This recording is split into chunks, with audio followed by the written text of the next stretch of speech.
9h em ponto. Gostaria de dar boa noite a todos. Para quem não me conhece, meu nome é Carlos, eu sou urologista em Porto Alegre e vou simplesmente fazer a abertura desse webinar. É uma honra muito grande, um orgulho, um prazer fazer a abertura desse nosso webinar, que é a primeira atividade do nosso departamento de disfunções sexuais masculinas, que é composto por urologistas, psicólogos, fisioterapeutas, enfim, é um grupo multidisciplinar, bem legal. A gente bateu um papo semana passada e resolvemos fazer essa roda de conversa que vai ser coordenada pelo Márcio Carvalho. O Márcio é urologista, o Márcio está coordenando o departamento junto comigo. O Márcio é urologista de Maringá, ele é professor de urologia, ele é ex-presidente da SBU Paraná e mestre em cirurgia pela Unifesp. Nós teremos a presença, os demais debatedores são o Dr. Antônio Tavares. O Antônio é urologista, membro do Departamento de Medicina Sexual e Infertilidade da SBU Rio de Janeiro. A Vânia Bressani é psicóloga clínica, especialista em terapia cognitivo-comportamental. Ela tem essa especialização pelo IMPASEX e pelo FLACES, tem especialização em medicina comportamental pela Unifesp, ela é presidente e membro da SEPCOS, sexóloga do Serviço de Sexologia do Hospital Pérola Binton, em São Paulo. Também faz parte o Mauro Barbosa Júnior. O Mauro é fisioterapeuta, mestre em ciências pela UERJ. Ele é professor de pós-graduação da fisioterapia pélvica, saúde urogenital masculina e sexologia, e também é membro do nosso departamento, obviamente, é membro da comissão científica da SBRASH, Sexualidade Humana. Temos também o Raumer Rigoletto, né, que é nosso amigo de longa data. Ele é psicólogo, especialista em psicoterapia, com enfoque em sexualidade, psicodramatista. Ele é membro-diretor da SEPCOS, da SLAMS, FLACES, ABEMS, docente dos cursos de pós-graduação em sexualidade da Unisal, Hospital Pérola Binton também, Faculdade de Medicina do ABC. Vou passar a bola para o Márcio. O Márcio vai fazer a coordenação e vai ficar coordenando esse webinar aí na próxima 1 hora. Obrigado a todos. Boa noite a todos. É um imenso prazer estar com vocês essa noite, nesse webinar inaugural do Departamento de Disfunção Sexual Masculina da ABENS. O nosso tema é bem abrangente e a gente vai começar com uma questão aí bem pertinente aí no momento que nós estamos passando, né? Nesse momento de isolamento, a gente se depara agora, o jovem se depara com uma situação inusitada, né, de certa forma, né? Então ele começa a mergulhar, ele começa a se inserir, né, nos sites pornográficos, né, até criando um certo, vamos dizer assim, um certo vício, né? Então a pergunta que eu faço, que eu vou fazer agora, quais são as consequências, né? Será que estamos realmente diante de uma banalização do sexo? Então, eu vou querer iniciar aqui com a Vânia, né, Vânia? Vânia, me diz aí o que você pensa dessa situação. Boa noite a todos. Eu acredito que, na atualidade, principalmente nessa situação de isolamento que estamos enfrentando agora na pandemia, o jovem está tendo mais dificuldades se ele está numa época, numa idade de iniciação sexual, que nós sabemos que, dentre os brasileiros, isso se inicia por volta dos 15 anos, conforme as pesquisas nos mostram. E agora, nesse isolamento, eles, com certeza, estão sendo afetados em seus relacionamentos, em suas emoções, e principalmente nessa iniciação sexual. E o grande risco que eu vejo é que a única companhia que esse jovem tem hoje é o celular. E no celular ele tem acesso as mais variados tipos de estímulo. O mais perigoso, a meu ver, é o vídeo pornográfico, né? a pornografia. Porque a pornografia, de alguma forma, mexe com o imaginário desse jovem, né?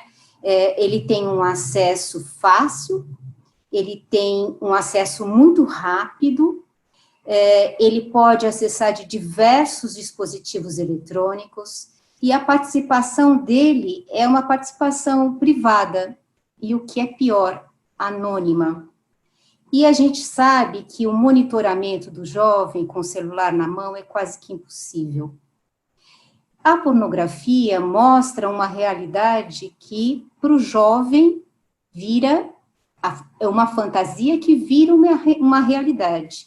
Porque na pornografia, no vídeo pornográfico, ele vê a nudez da forma como é mostrada, que nem sempre é igual à realidade. Ele vê atividades sexuais que são irreais, em tempos irreais, com gravações que tem vários takes e que o jovem acha que é tudo de uma vez só, que existe uma potência sexual que é mostrada, que também é irreal, muitas vezes com atividades violentas e, o que é pior, às vezes com imagens de abuso que são valorizadas nesses vídeos. Então, eu acho que isso está colocando esse jovem de frente a um risco muito grande e de difícil monitoramento, porque essas mídias estão em todas as partes e eu duvido que pais que estão convivendo com esses jovens consigam ter algum tipo de controle. Eu acho que se a gente for falar de consequências, não sei se meus colegas querem complementar com alguma coisa, mas esse desenvolvimento precoce do jovem, que muitas vezes não está nem sequer fisiologicamente preparado para ver, ouvir e acreditar em tudo que ele vê, já faz com que ele inicie a sua vida sexual com algum comprometimento. Tem uma influência muito negativa sobre o desenvolvimento de sua sexualidade, tanto da fase cognitiva quanto da fase volitiva desse jovem.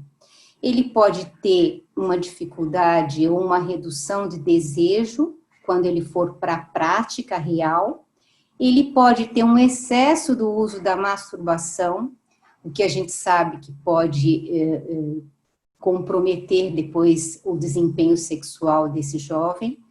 E ele cada vez mais fica desinteressado de tentar o sexo real, ou com medo, ou desenvolver uma ansiedade muito grande nesse experimento, que pode não ser e não será igualzinho ao vídeo que ele está acostumado a ver. O que você acha, Halmer? Você concorda com essa visão?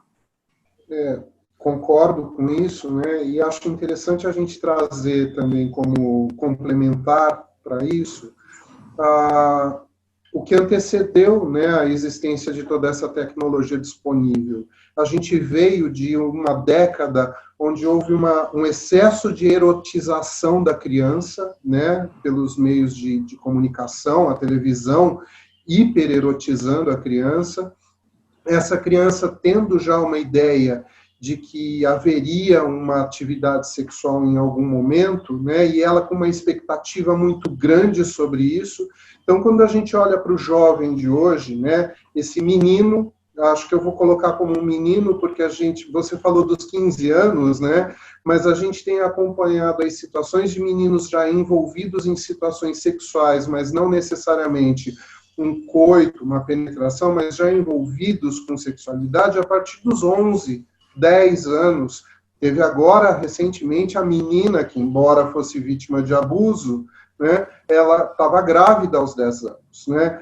E isso sem contar outras tantas adolescentes que ficam grávidas também muito, muito jovens, né? E, no caso, às vezes grávidas dos seus namoradinhos de escola, dos seus coleguinhas de rua, né?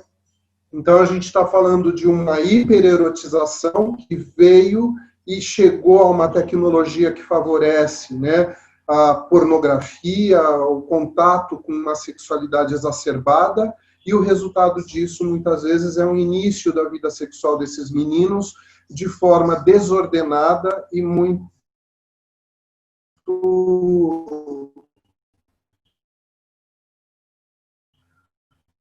Mauro, você queria falar, né?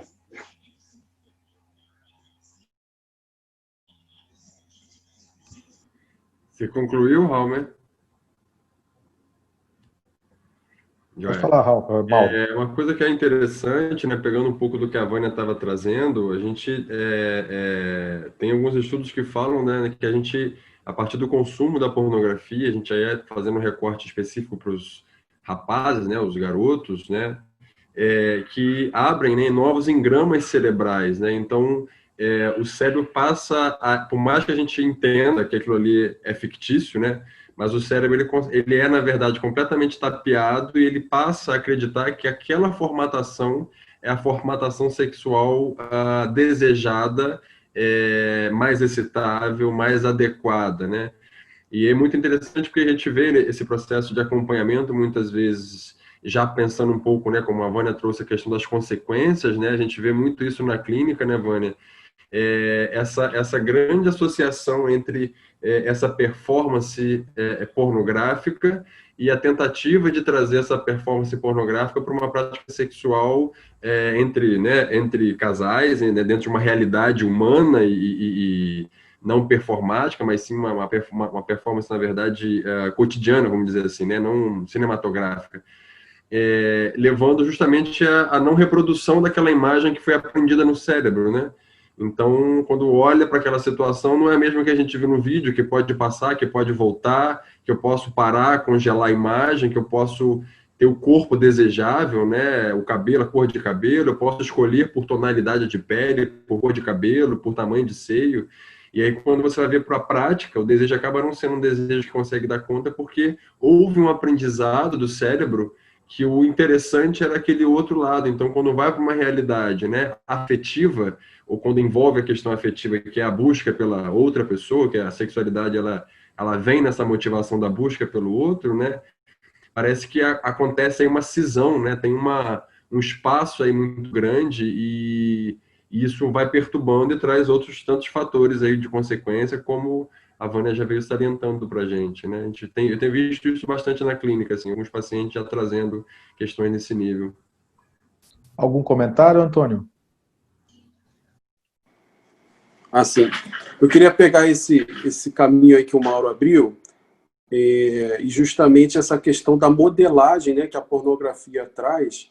E essa modelagem, muitas vezes, ela se baseia, como a Vânia falou, num padrão muito peculiar. Então, na prática clínica, a gente tem visto assim, muita questão de insatisfação com o corpo, uma imagem corporal muito negativa. No caso dos jovens, né, uma percepção de tamanho de pênis reduzido, que muitas vezes tem um tamanho de pênis normal, mas a visão dele é de que o pênis é pequeno. E vamos dizer assim, essa deturpação da imagem, tem estudo mostrando que os pacientes que, assim, antigamente não tinha esse dado, né, que o paciente com fimose ou excesso de prepúcio, ele teria um atraso no início da atividade sexual. E hoje já tem os estudos mostrando que justamente por conta desse excesso de exposição, dessa coisa muito visual, muito expositiva, esses pacientes têm deixado para mais tarde o início da relação sexual, justamente trazendo ali um aspecto de uma fragilidade ali psicológica, uma fragilidade de autoestima, justamente criado por essa modelagem aí que muitas vezes ela não reflete a realidade da maioria, né? Tá, e como é que o profissional ele deve orientar esse jovem, por exemplo, aquele jovem que se depara com aquela nova imagem corporal, né? Aquele jovem que daí começa a se conhecer melhor, os banhos demorados, várias horas dentro do banheiro, preocupação com o tamanho do pênis, né, como foi dito. Qual a orientação, né? Será que a falta de informação, a falta de conhecimento, né? Como é que a falta de educação sexual pode realmente, a gente pode dizer que pode interferir com a iniciação sexual desse jovem, né? A falta de conhecimento, a falta de orientação? Depois eu falo. Então, sim, efetivamente, isso interfere significativamente no começo da vida sexual desse jovem. O grande problema que a gente enfrenta no nosso país é falta de educação e de orientação para a sexualidade, né? A gente vive um momento político, né? Eu não gosto de trazer a política para a situação, mas a gente vive um momento político muito difícil em relação a isso, porque a gente tem toda uma corrente que é contrária, né, à educação sexual, à orientação sexual nas escolas, ou seja, muitas vezes pelo profissional médico, e esse jovem foi muito interessante. Depois eu queria até que o Antônio aprofundasse um pouquinho mais isso, porque ele trouxe o tema. Esse jovem, ele está vivendo uma descoberta solitária, né? Ele não tem ninguém para orientá-lo, ele não tem com quem conversar. E, às vezes, quando chega alguma coisa dessas, né, de ele está demorando mais no chuveiro, né, ele está ficando mais tempo em silêncio, trancado no quarto, essa queixa vem por parte ou da mãe, em primeiro lugar, ou do pai. E é esse profissional que está conversando com o pediatra ainda, não está conversando com o urologista, com o ginecologista, né, com um médico que teria uma especialização na área de sexualidade, está conversando com o pediatra ainda. Então, está faltando orientação sexual, óbvio, para que esse jovem consiga conduzir a sexualidade fora do que a gente considera hoje como a construção de uma masculinidade tóxica, porque o que ele vê na pornografia é uma masculinidade tóxica. Completa aí, Antônio.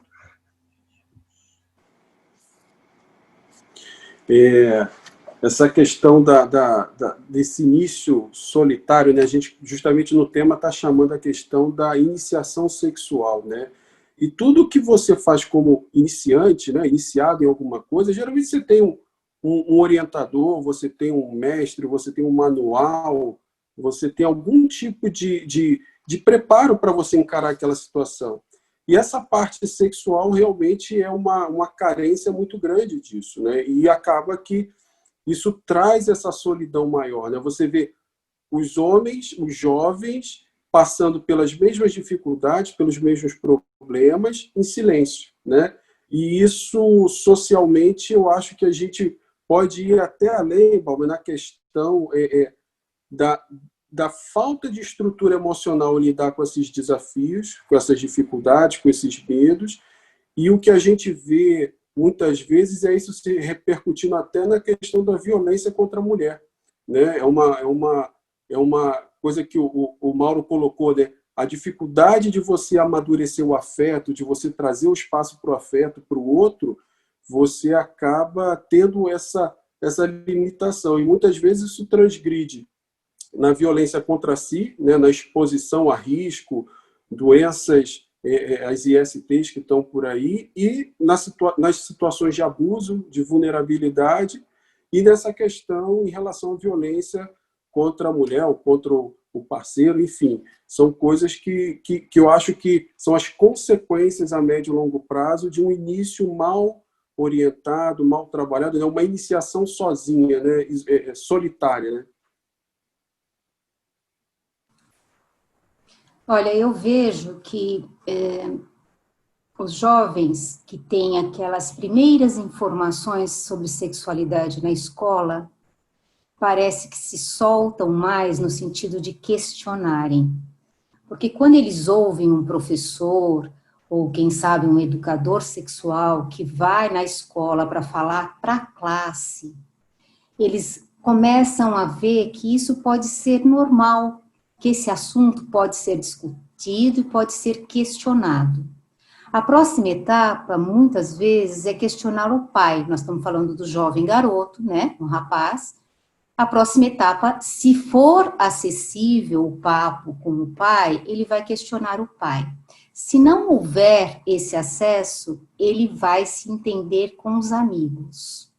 Como hoje tudo isso está restrito, hoje que eu estou dizendo, nesses nossos dias atuais, né? Ele vai procurar respostas na internet. E é na internet que muitas vezes as respostas trazem para ele uma normatividade que ele vai acreditar que é o correto, Inclusive, eu já ouvi adolescente dizer que a mulher gosta de apanhar, porque eu vi nos vídeos as mulheres gemem quando apanham dos homens. E pronto, a partir daí essa crença ficou formada e ele vai querer reproduzir isso para fazer exatamente aquilo que ele assistiu.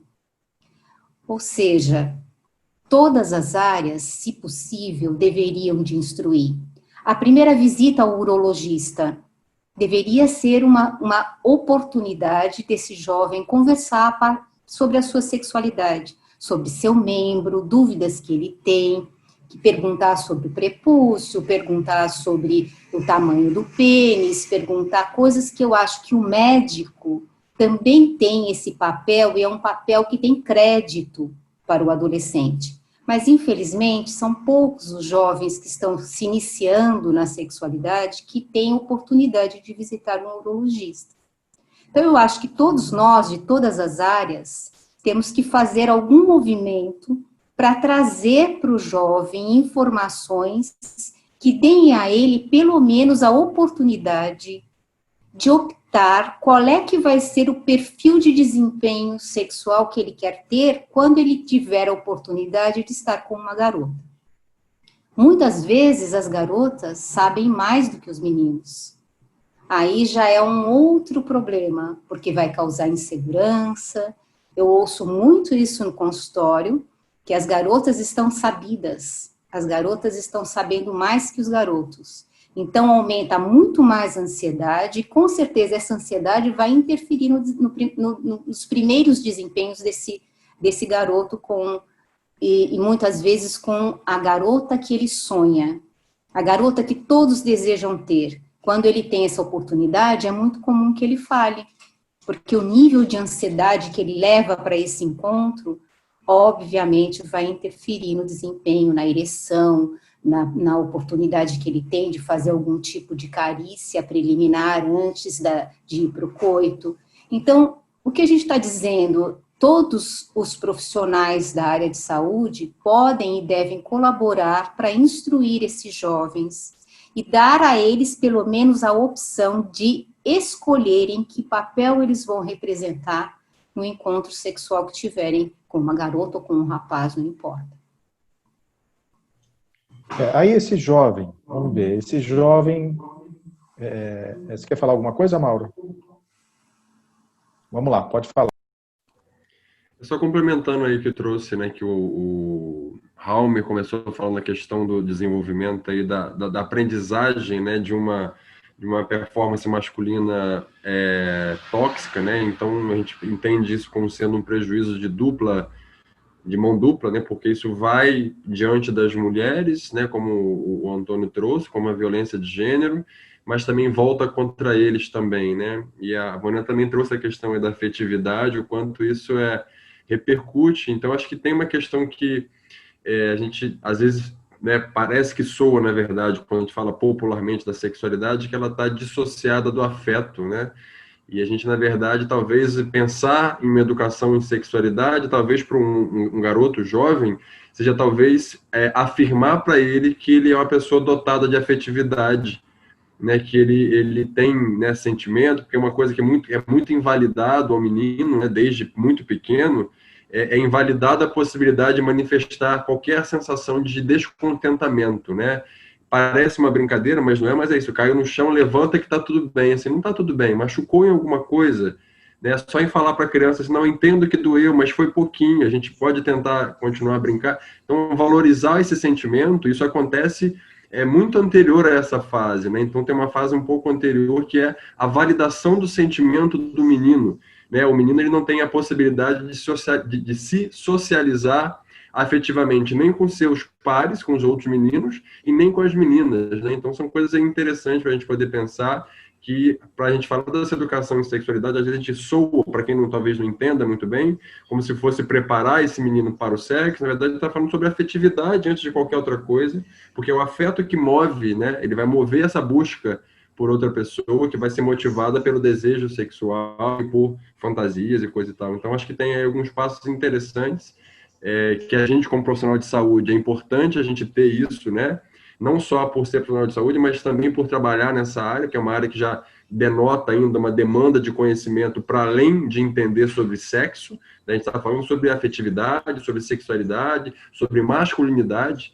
Então, são aspectos aí que pincelam muito a construção desse menino que está se desenvolvendo sexualmente e que daqui a pouco vai se iniciar aí num contato sexual com um rapaz ou com uma menina.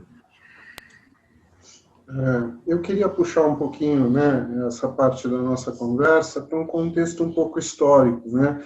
A gente sempre teve a iniciação sexual do homem como um rito de passagem. Ele vai deixar de ser menino e se tornar um homem. E isso trazia já sobre o homem um peso, né, de uma responsabilidade. O menino, quando ele começava a ter esse anúncio de que ele estava se tornando um mocinho, o homenzinho da casa e coisas desse tipo, para começar a carregar um peso de responsabilidade sempre estava presente. Então, falar de afeto para homem, né, é algo novo, é algo contemporâneo. A tóxica exatamente por causa disso. E quando a gente fala de rito de passagem, alguns lugares ainda conservam esse rito de passagem muito forte, né? Muito forte na sua cultura. Então, o menino ele está chegando ali perto dos 15 anos, e um homem mais velho da família, ou próximo, né, um tio, ou um irmão mais velho, ou um primo, pega ele para levá-lo para o puteiro, né? Então, a iniciação sexual dele vai ser com uma mulher que é considerada uma mulher experiente e sexo. E a gente tem que lembrar que essa mulher pode ser muito experiente, mas não necessariamente ela está orientando a sexualidade desse jovem, desse rapaz, da maneira como ele deve vivê-la de modo saudável, de modo afetivo, né? É a mulher já se apresentando como objeto da sexualidade desse homem e ele carregando essa percepção da mulher muitas vezes para a vida toda. É ele tendo que ter uma performance sexual desde o começo satisfatória para o grupo e não para ele, né? Então ele tem que ser o macho que deu conta, ele tem que ser o macho que conseguiu na primeira vez, ele tem que ter uma ejaculação de uma cachoeira, né? Tem que ser uma cascata, né, de sêmen ali. Então são coisas que estão muito fortes ainda, muito inseridas no que a gente pode chamar de regra para tornar-se homem. É o tal do rito de passagem. E isso chega no nosso consultório de uma forma, às vezes foram para o puteiro forçados, que tiveram uma primeira relação com uma prima mais velha, com uma vizinha,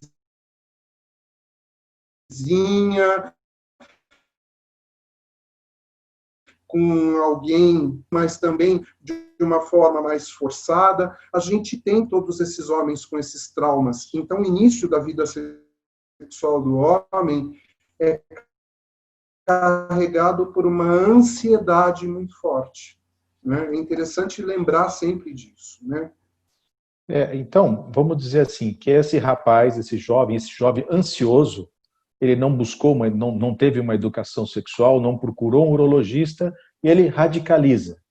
Ele vai lá, numa relação que ele está com muito medo de falhar, e passa a utilizar, passa a usar, passa a comprar uma medicação para usar de maneira recreativa, uma medicação proerétil ou qualquer outra medicação para fazer algum outro efeito. Então, vamos dizer, qual é a consequência dessa radicalização desse jovem que não buscou educação, que não teve, porque não foi orientado, e passa, sim, a usar esses medicamentos proeréteis, né, para melhorar o desempenho sexual ou para reforçar, né, o desempenho sexual dele? Márcio, isso é uma realidade cada vez mais presente no consultório, né? A gente, na área urológica, acaba identificando isso porque, primeiro, pela questão da facilidade de acesso, né? As medicações, elas deveriam ter prescrição e, muitas vezes, o acesso é muito facilitado. E o que acontece? Como o Mauro falou, você inicia um distanciamento dessa questão do afeto, né, da relação com o afeto. Então, a pessoa se coloca, às vezes, numa situação de uma exposição de uma relação sexual onde ela não se sente confortável, onde ela não se sente à vontade, onde ela não consegue colocar ali as suas preferências, as suas vontades, as suas necessidades, e aposta tudo isso no efeito da medicação. Ele compensa isso no efeito da medicação. Mas o grande preço que se paga, que a gente vê no consultório, é isso. Ao longo dos anos, essa falta de conexão com o afeto, com o seu desejo, com a sua própria sexualidade, mais tarde vai ter um problema, porque nem o remédio dá conta de resolver o problema.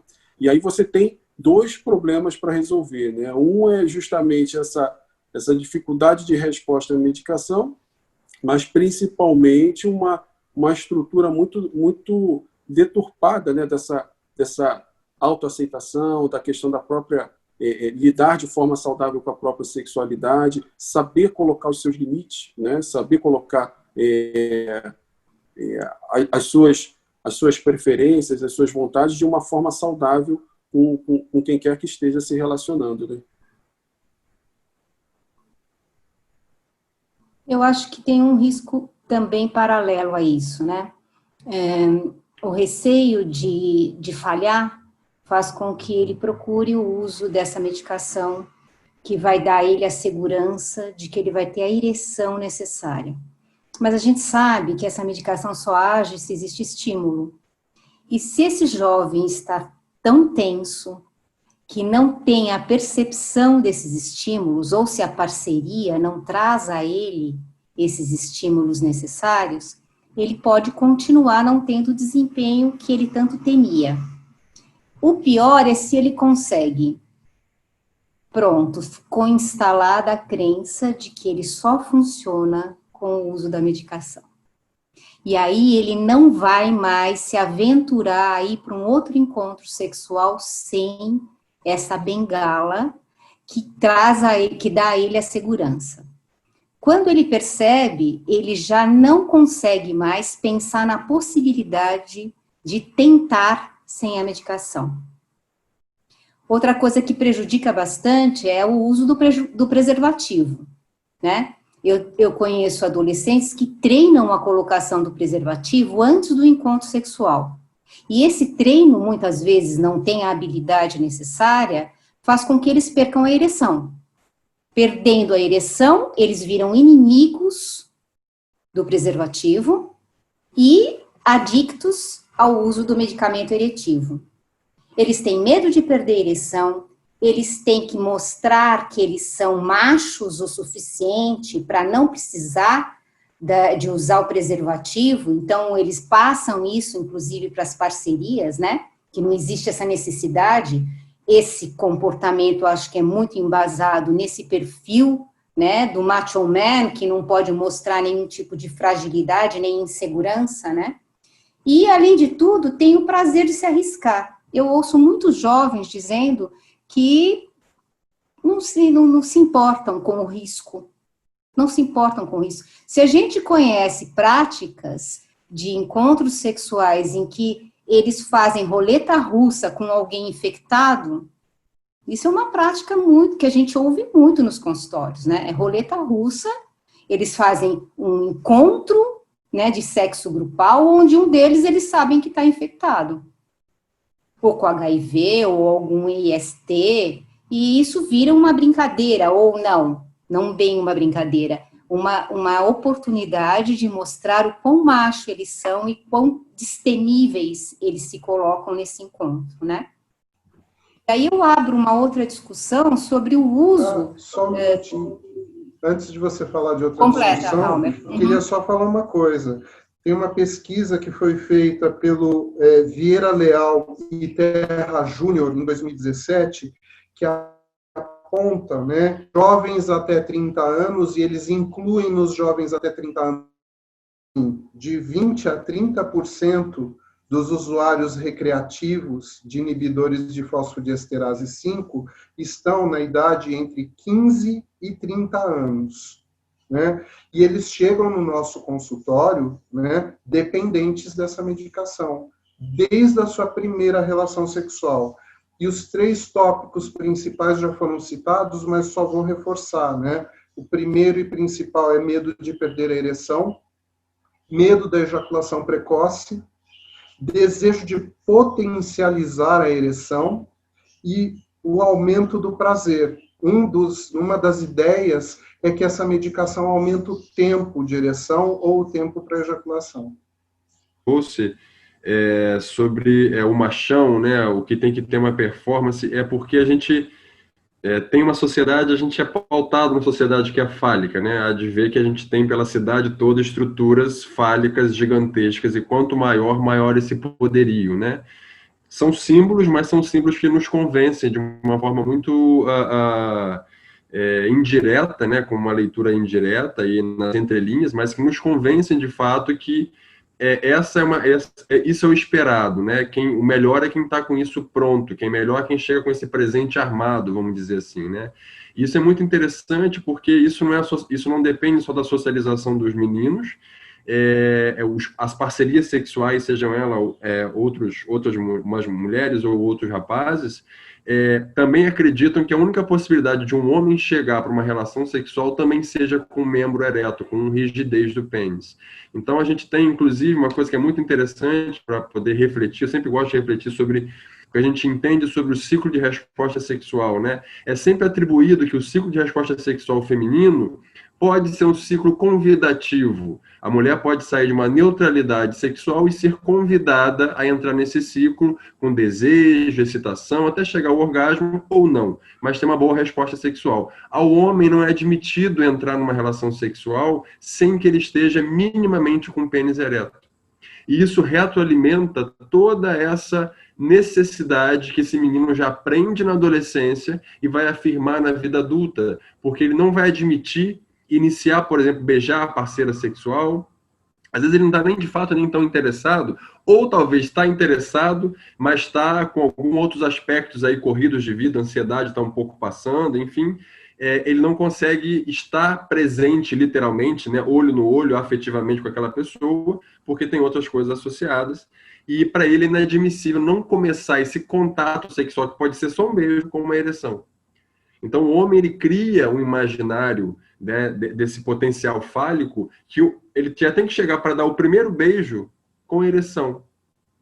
A mulher é permitida ser convidada a querer transar por um contato, por um beijo, por um afago. O homem, ele na verdade é colocado sempre como sendo o que vai buscar, e caso ele seja buscado, procurado, ele tem que responder imediatamente. Então não é permitido ao homem, por exemplo, sair de uma neutralidade sexual para entrar no momento de desejo com ou sem uma resposta erétil adequada. Então a gente vem nessa perspectiva fálica e uma demanda penetrativa como se a única resolução sexual possível entre duas pessoas ou mais que estejam envolvidas num processo sexual, afetivo sexual, vamos dizer assim, seja resumida na penetração pênis-vagina. Não existe uma dissociação entre essas perspectivas quando a gente fala de relação sexual. Primeiro que a gente traduz relação sexual sempre como sendo um coito pênis-vagina. Há de ver os nossos vastos trabalhos aí, que quando fala de ejaculação precoce, eles chamam de latência intravaginal. Não tem nenhuma outra observação, latência de sexo oral, latência de sexo anal. É como sempre a única possibilidade de um coito, até mesmo entre um homem e uma mulher, eu estou nem falando de possibilidade da diversidade sexual, até mesmo entre um homem e uma mulher, né, de ter outras possibilidades que não seja pênis-vagina. Quando você desobriga essa performance pênis-vagina, você tira um peso. Sem esse peso é muito mais fácil que você consiga se envolver com mais tranquilidade, lembrando que o envolvimento ele depende de uma motivação afetiva. Então ele se envolve afetivamente e responde sexualmente. Então esse olhar, claro que a gente como profissional de saúde, educador em sexualidade é fundamental e trazer isso à divulgação é importante, mas a gente às vezes também se olhar um pouquinho nessa construção dessa sexualidade que, mesmo sendo pautada na ciência, é uma ciência de quando? É uma ciência que responde à cultura de que época, aonde a gente está, quais são as demandas que os nossos jovens têm, né? O que está acontecendo nesse momento com o consumo da pornografia, com o consumo da internet. Então, esse ajuste cultural né, do que a gente tem de conhecimento científico e trazendo para a nossa realidade, acho que talvez seja interessante para possibilitar um rapaz, por exemplo, entrar numa relação sexual sem estar com o pênis ereto e que isso possa vir a acontecer de acordo com o convite, a tranquilidade e a aceitação corporal que ele tiver.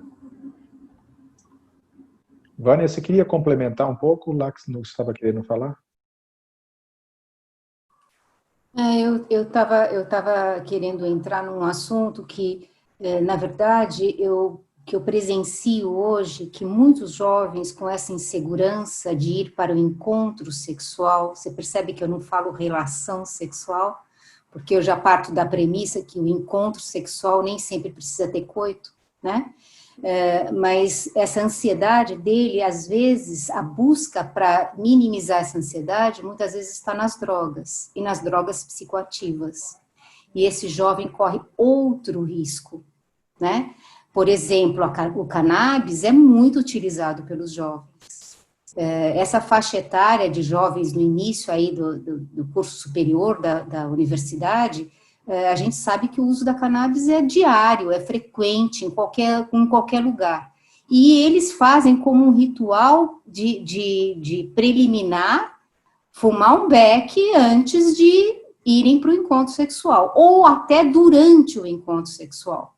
Porque eles percebem que diminui a ansiedade, e com essa diminuição da ansiedade existe um relaxamento, e é lógico que a performance da excitação sem a ansiedade presente, vai ser muito melhor. E outra, não é só o cannabis, a gente sabe de outras drogas aí que até eles dizem que é uso sexual recreativo e que também traz muitos riscos, não só para a atividade sexual, como para a vida futura desse jovem, né? A lança-perfume, ou lança-perfume, está sendo muito usado para potencializar o orgasmo. Então, me parece que era uma droga que estava meio em desuso, que agora está muito presente entre os jovens.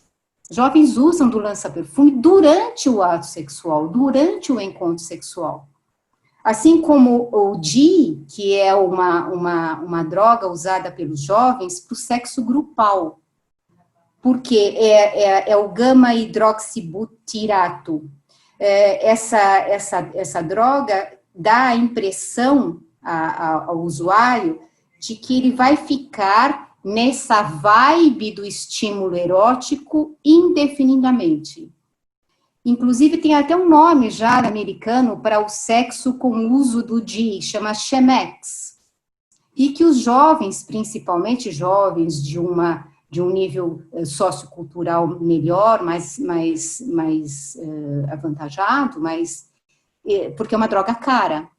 Então, eu percebo relatos desses jovens que trazem que vão já para a festa, sabendo que vai ter encontros grupais e que vai se usar a droga para que todo mundo fique na mesma vibe. Então, eu acho assim, os riscos do jovem que está se iniciando sexualmente são inúmeros. E que só com orientação, com aconselhamento, com apoio, com acolhimento, esse jovem vai conseguir ter uma iniciação e o prolongamento dessa iniciação sexual de uma forma minimamente mais saudável. E esse jovem, ele vai se deparar frequentemente com situações de grande ansiedade, em que ele vai começar a não ejacular muito rápido, a ejaculação precoce é comum, então ele começa a ter isso aí, a masturbação compulsiva, tá? Então, como que a gente lida com uma situação como essa, né? Como é que se faz? O jovem que se depara, que ele chega no nosso consultório e fala, eu estou me masturbando compulsivamente, eu masturbo 10 vezes por dia, a ansiedade chega tanto a isso, não consigo chegar perto da minha namorada, que eu já estou, só de encostar, já estou ejaculando. Como que a gente pode orientar? Como que a gente pode conversar com esse rapaz, né? O que a gente deve fazer?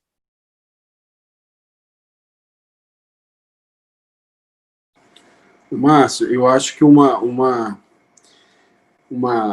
questão muito importante aí, pegando um pouquinho o que o Paulo falou antes, é que existe essa ideia de que o homem, o jovem, ele tem que, né, ele tem que iniciar a relação em determinada idade, ele tem que ter um desempenho de tal padrão, ele tem que ter uma duração de ereção, como o Mauro falou, ele cria essa ideia de que ele tem que entrar numa relação já com uma ereção ali em andamento. Então, eu acho que o principal ponto de partida aí é colocar para o jovem que ele não tem que nada, né?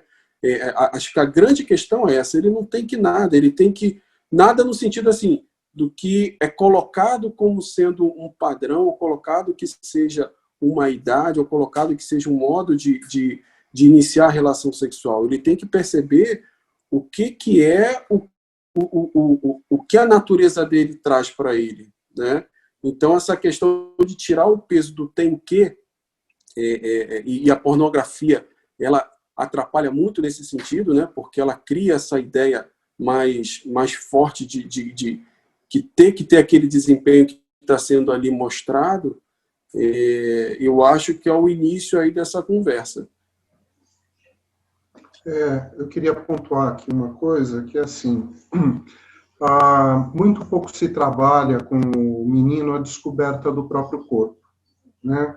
A gente tem sempre uma preocupação muito grande com o corpo da mulher, né? Mas o corpo do homem parece que ele não tem que descobrir sensibilidade. Então, quando chega uma queixa, por exemplo, de masturbação compulsiva num adolescente no meu consultório, uma das coisas que eu trabalho com esse jovem é que o corpo todo é sensível, e não apenas o pênis, né?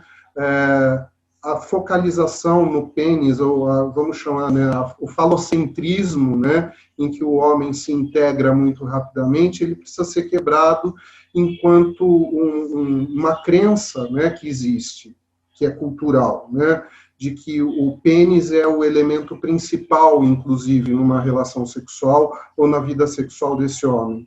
E dependendo de como ele inicia a vida sexual dele, ele carrega essa crença para o resto da vida dele, e eu já tive que acompanhar situações de tentativa de suicídio de paciente porque ele perdeu a ereção.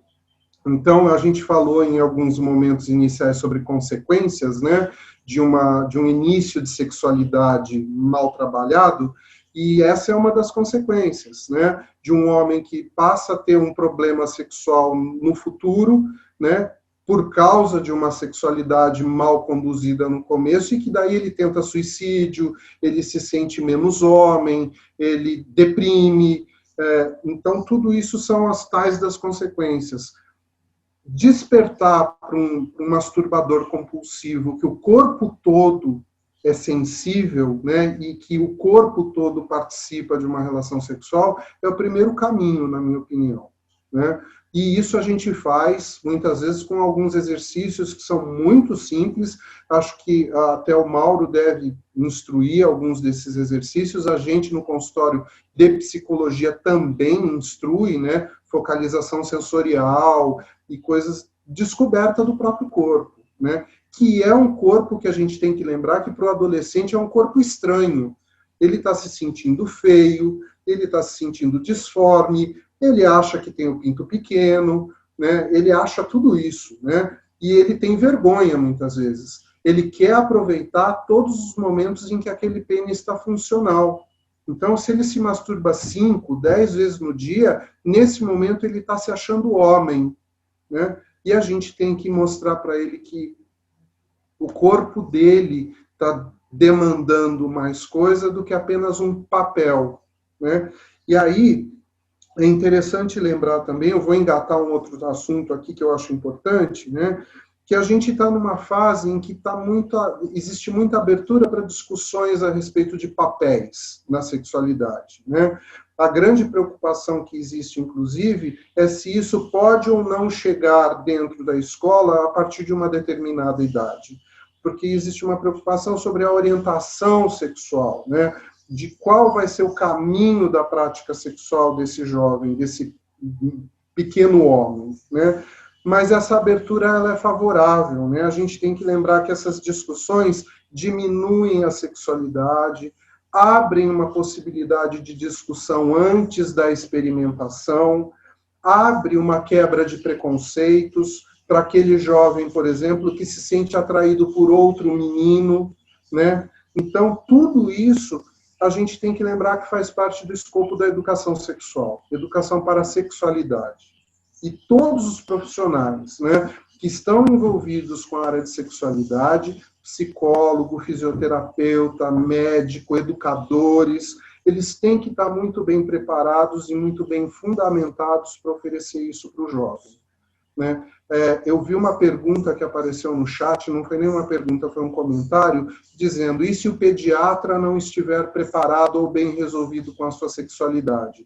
Então, todo profissional que se propõe a colocar a mão, né, na sexualidade de alguém, ele tem que ter a sua sexualidade bem resolvida.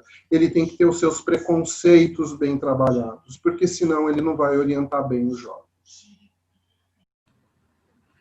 Acho que foi para complementar o que o Romer estava trazendo, a questão, né, essa importância aí de entender o nosso papel, né? Eu acho que a gente pode até, Romer, eu não sei, às vezes eu penso um pouco, eu como dou aula, meu papel acaba sendo de formar um pouco essas pessoas que vão trabalhar com essas adolescentes, de alguma forma, quando isso pode acontecer. E aí, para mim, às vezes, como eu estou falando, porque a relação que eu vejo na construção desses profissionais, né? Me vejo nesse lugar, que talvez eu não sei se vê-los no lugar de resolução dos seus próprios preconceitos, mas talvez admitir outras possibilidades, porque a pessoa até pode ter no imaginário dela, sei lá, achar que o correto é essa forma de relação, achar que o correto é essa forma de coito, achar que o correto, mas acha que somente é o seu correto. Você não precisa desfazer, você não precisa agredir lá a sua cultura, a sua história, porque a sua família é uma família religiosa, que não admite outra... Beleza, então assim, não se agrida dessa forma, mas é bom você entender que, na verdade, as pessoas são diversas, né? As possibilidades de quem chega para você, e eu acho talvez mais um pouco além, eu acho, Raumer, as pessoas vêm nos pedindo ajuda, né? As pessoas chegam no consultório, para mim, chega a ser violento, na verdade, quando você retribui um pedido de ajuda com a sua crença. Quer dizer que o que você está buscando está errado. Ou, por exemplo, como eu já vi acontecer várias vezes, um adolescente que, por exemplo, não foi exatamente esse caso, mas pontuação dos profissionais de forma muito negativa ao comportamento, em vez de pegar a mão e puxar para ajudar, ele aponta dizendo, não, você de fato é um compulsivo. E o que é isso para um adolescente? O que é escutar esse carimbo que foi dado pelo profissional de que ele é isso? Ele é ou ele está? Ele está passando por um desenvolvimento mais conturbado, né? Está aqui para poder ser acolhido. Eu até posso, talvez, não saber manejar isso tão bem, mas assim, eu conseguindo escutar, eu certamente, se eu não souber manejar, porque eu tenho toda a minha limitação técnica como fisioterapeuta, apesar de estudar muito sexualidade, eu vou estar do meu lado, vai estar o Raumer, vai estar a Vânia, vai ter alguém que eu vou conseguir entender que essa elaboração de comportamento que está fora da minha alçada de atuação, né?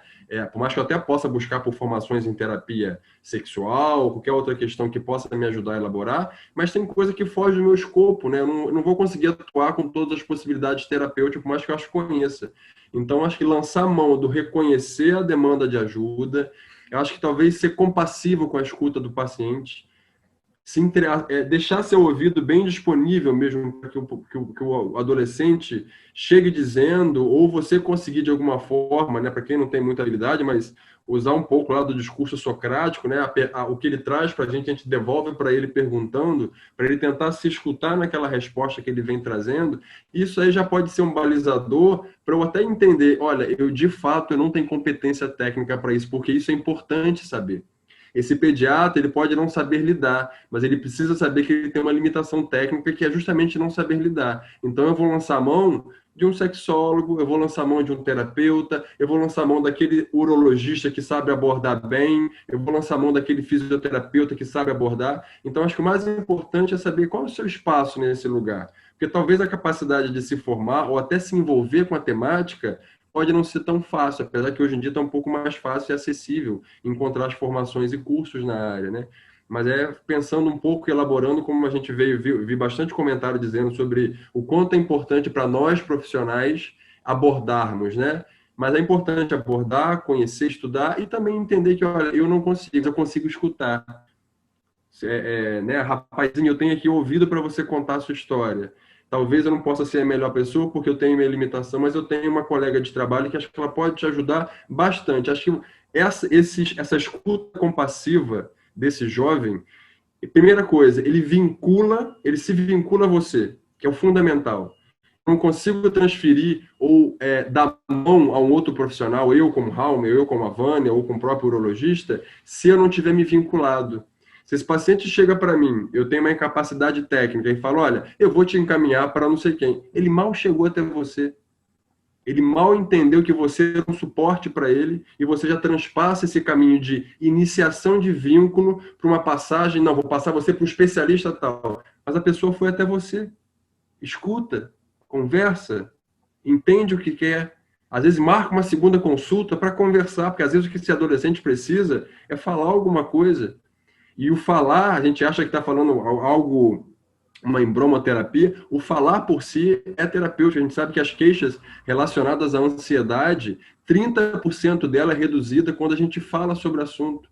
Então, a gente abordar com essa tecnologia leve, dialógica, dialética, ela é fundamental. O paciente sai daquela consulta, certamente com um respiro diferente. Pode não ter resolvido, mas a demanda que ele vinha trazendo, certamente vai estar menor. E quem sabe, numa segunda consulta, você fala, olha, vamos conversar mais um pouco, mas eu acho que talvez melhor para você seja uma amiga minha que trabalha muito próximo a mim, que eu confio, e pode passar para você. Então, a gente tem que se formar, tem que se capacitar e tem que reconhecer também nossa limitação técnica, que é relativa a cada área, eu acho. Certo. E vamos dizer assim, então, de uma maneira prática, como que a gente constrói a identidade sexual desse jovem, né? Existe essa desarmonia, né, entre o crescimento físico e o crescimento psicoafetivo. Como que a gente vai orientar? É cultural isso? É ambiental? É familiar?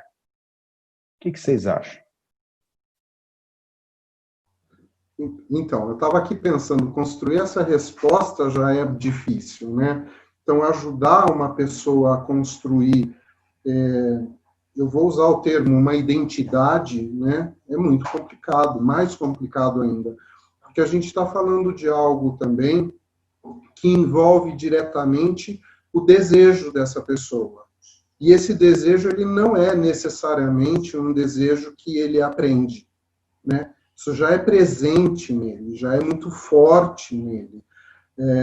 A família, a igreja, a escola pode propor uma norma, né? Mas o desejo não responde a normas, o corpo não responde necessariamente a normas, né? Quando eu estou dando uma aula sobre erotismo, né, eu uso um exemplo que é muito interessante, que é assim, você está andando no corredor de um shopping center, fora da pandemia, claro, né? Mas você está andando no corredor do shopping center e você vê vindo na sua direção uma outra pessoa, independente do sexo biológico dessa pessoa, e o seu corpo começa a apresentar reações, né? Sudorese, batimento cardíaco acelerado, excitação, né? Você começa a ficar com a respiração ofegante e tal, o seu corpo está te mandando essas respostas, e não a cultura ou a educação que você teve. É o seu corpo que está dizendo para você que aquela outra pessoa que você bateu o olho te interessa de alguma forma, né? Então, eu entendo que no nosso consultório, indo muito pelo caminho do que o Mauro falou até o momento, né, a gente tem muito o que ouvir num primeiro momento, e no segundo momento a gente tem muito o que ajudar essa pessoa, na verdade, a se entender, né? É o conhece-te a ti mesmo, que é o nosso caminho, na maioria das vezes. E a gente funciona como um facilitador para que essa pessoa chegue nisso, né? Do conhecer-se primeiro e aceitar-se como ela é na sequência. Tem uma pergunta que eu acho que encaixaria, né, que está no chat, que encaixaria um pouquinho com o que a gente está falando, mas antes de entrar nessa pergunta, eu queria ouvir um pouquinho o que a Vânia ia falar.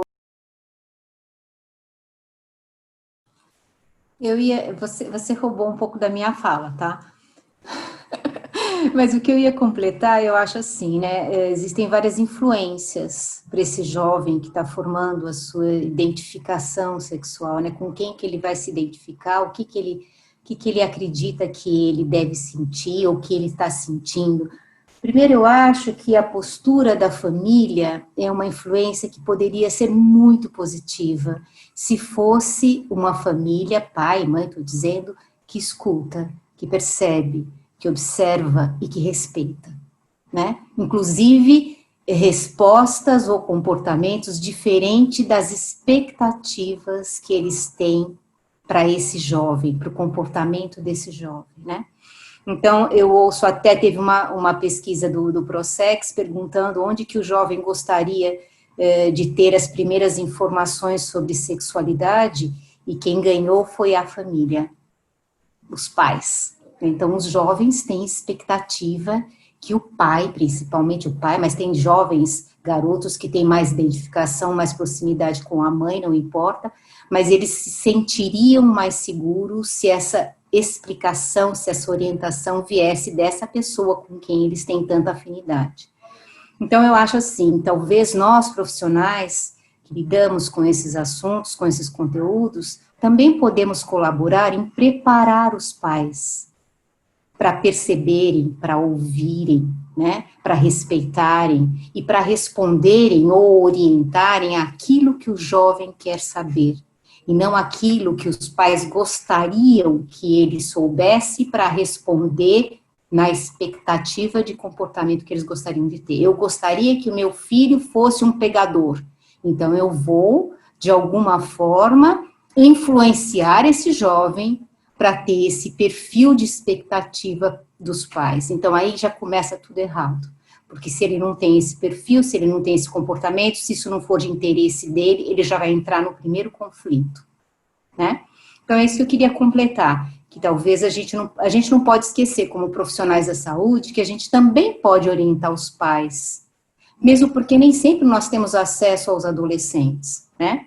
E é lógico que essa história do respeito e as descobertas solitárias que esses jovens têm, que podem culminar numa masturbação excessiva e compulsiva, também deveria ser percebida e ouvida, né, pelo familiar mais próximo com quem esse paciente tem contato. Aliás, é o familiar que leva ele para ajuda médica ou ajuda do psicólogo, do sexólogo, né? Ele nunca vai sozinho, chegando no consultório dizendo que ele é um masturbador compulsivo, né? Outra coisa que a gente não pode esquecer é que o período refratário do jovem é muito diferente do período refratário do adulto. Então, o jovem acabou de se masturbar e teve o prazer que ele gostaria de ter, quanto tempo leva para ele estar pronto de novo? Não podemos comparar isso com o período refratário de um homem maduro, né? Então, às vezes, a gente interpreta esse excesso, né, de contato através da masturbação e tem uma tendência a diagnosticar.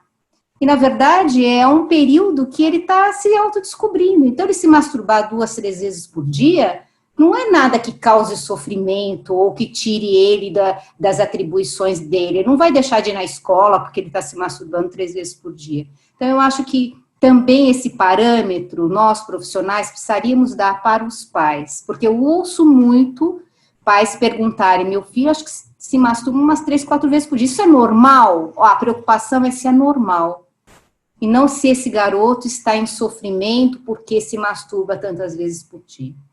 É isso que eu queria completar. O resto você já falou para mim. Eu queria uma palavra de vocês, a gente não pode deixar de falar isso quando a gente estamos conversando sobre adolescente, sobre jovem, sobre IST, né? Antigamente chamado de DST. Então, o que a gente pode propor para esse rapaz, para esse adolescente, em relação à prevenção, já que ele tem aquele medo de pôr a camisinha e de repente perder sua ereção? Como é que a gente aborda esse jovem?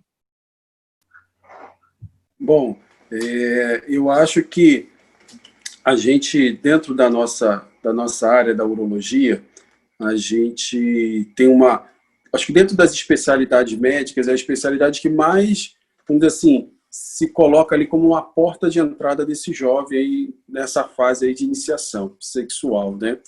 E a gente tem até um programa dentro da SBU chamado Vem Pro Uro, que é um programa de 2018 para cá, que tende a trabalhar mais essa chamada do jovem. E eu acho que dentro dessa consulta, dessa colocação, eu acho que é importante falar sobre o que o preservativo ajuda a prevenir, além das infecções, essa questão do risco de gravidez. Eu acho que trazer uma naturalidade ali a essa questão de que a primeira vez não é a última chance, né? Ele tem essas oportunidades de aprendizado, isso é um processo de aprendizado, né? A sexualidade é um processo de desenvolvimento. Então, trazer para o jovem que esse início ele tem que ser encarado como início e não como um fim, né? E assim, eu acho que o próprio oferecimento de material visual, de vídeos, ou a própria demonstração prática, né, com algum tipo de dispositivo ali no consultório também ajudaria muito a trazer essa naturalidade e a colocação do preservativo. Aí, né? Umas palavras finais aí para a gente poder encerrar essa webinar. Mas, então, eu começo terminando. Eu acho que a mensagem mais importante que eu acho que a gente tem que trazer é que o jovem ele não tem que nada. Eu acho que cada um tem o seu tempo, sua característica, tem sua natureza, e eu acho que a nossa função, além de ouvir, é trazer essa informação também desse tempo dele aguardar, de se observar, de se entender, e não ter que ter tanta preocupação em dar satisfação a essas expectativas, né? Que ele pode trabalhar isso com mais calma, com mais tranquilidade, para poder aí, desenvolver uma sexualidade mais saudável, mais prazerosa.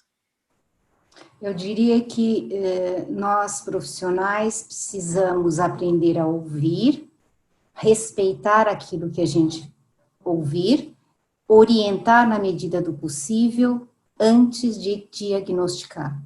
Esse é meu recado. Se tiver depois um diagnóstico, veja bem, a gente sempre pauta pelo sofrimento, para emitir algum tipo de diagnóstico, esse jovem tem que estar em sofrimento. Aí sim vamos tratá-lo. Antes disso, vamos escutar, vamos respeitar e vamos orientar. Eu penso que nós, profissionais da área de sexualidade, a gente tem que estar sempre atento, né, e se preparando cada vez mais para sermos educadores. Porque se nós desejamos que essas pessoas tenham uma qualidade de vida sexual, essa qualidade de vida sexual começa na orientação, né? E que a gente possa, né, ter acesso a essa orientação cada vez mais, orientando aqueles que são nossos pacientes a ajudarem outras pessoas que precisam a chegarem nos profissionais que tenham a competência para serem esses orientadores, né? Então, nós temos que fazer uma grande campanha aí de preparação dos profissionais e também de orientação aos pacientes. Aqui para fechar, né? Eu acho que eu vou trazer um pouco uma questão que a gente falou, o Halmer deu uma startada, e isso é uma coisa que me bate bastante, que também é um foco de pesquisa que eu tenho, que fala sobre a questão dessa construção da masculinidade, que isso a gente vê muito claro, né, no homem, mas a gente não olha para esse rapaz que já performa essa mesma dificuldade em socializar. Na verdade, ele é socializado de uma forma muito negativa. Então, acho que talvez valha a gente repensar também esse lugar aí, que isso cruza, né? Só para reforçar isso que eu falei já durante aqui, isso cruza muito com a afetividade. Na verdade, cruza não, isso atropela a afetividade do garoto, né? Então, eu acho que esse caminho, né, de educação, né, em sexualidade, como trouxe o Halmer e a Vânia, o quanto a gente precisa estar apto a isso, e o Antônio trazendo o nosso papel especificamente aí, falando que não é obrigado a nada, mas também tem uma questão de talvez trazer uma natureza afetiva do menino, né? Que eu acho que isso aí é um processo neutralizar e naturalizar a afetividade do menino entre meninos e, né, com a sociedade, com a família. Eu acho que isso é o grande começo, inclusive para até o próprio garoto confiar no pai e na mãe para poder dizer que ele está com este ou com aquele problema. Porque sem um vínculo afetivo, ele não vai chegar a ninguém. Sem vínculo afetivo, ele chega ao filme pornô. Ele vai chegar àquele tutorial de internet. Sem um vínculo afetivo com o pai e com a mãe, ele vai chegar a um lugar que não é com o pai e com a mãe. Então, acho que pensar um pouco nessa educação nossa como profissional, dos próprios pais, mas também de entender a importância de estar junto desse bojo da sexualidade, tentar olhar e valorizar a afetividade do desenvolvimento desses rapazes. Acho que é isso.